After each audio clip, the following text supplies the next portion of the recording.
വയനാടിന് കൈത്താങ്ങായും വയനാടിനെ ചേർത്ത് പിടിച്ചും നിരവധി പേരാണ് ഇപ്പോൾ രംഗത്ത് വന്നിരിക്കുന്നത്.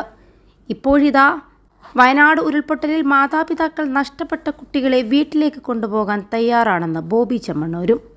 ഇതിനായി കളക്ടർക്ക് അപേക്ഷ നൽകിയിട്ടുണ്ടെന്നും അദ്ദേഹം വ്യക്തമാക്കി. പുതിയ ഷോറൂമിന്റെ ഉദ്ഘാടന വേളയിലാണ് അദ്ദേഹം ഇക്കാര്യം വ്യക്തമാക്കിയത്.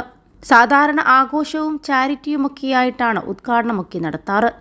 ഇത്തവണ ചാരിറ്റി മാത്രമേ ഉള്ളൂ. കാരണം വയനാട്ടിൽ നമ്മുടെ സഹോദരീ സഹോദരന്മാരും പിഞ്ചു കുഞ്ഞുങ്ങളുമൊക്കെ ദുരന്തത്തിൽപ്പെട്ടിരിക്കുകയാണ്. ഞാൻ അവിടെ പോയപ്പോൾ ക്യാമ്പുകളിലൊക്കെ കണ്ടു നിൽക്കാൻ പറ്റിയ അവസ്ഥയല്ല.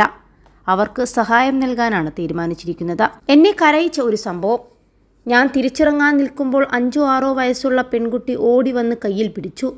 ആ കുട്ടിയുടെ അച്ഛനും അമ്മയുമെല്ലാം പോയി.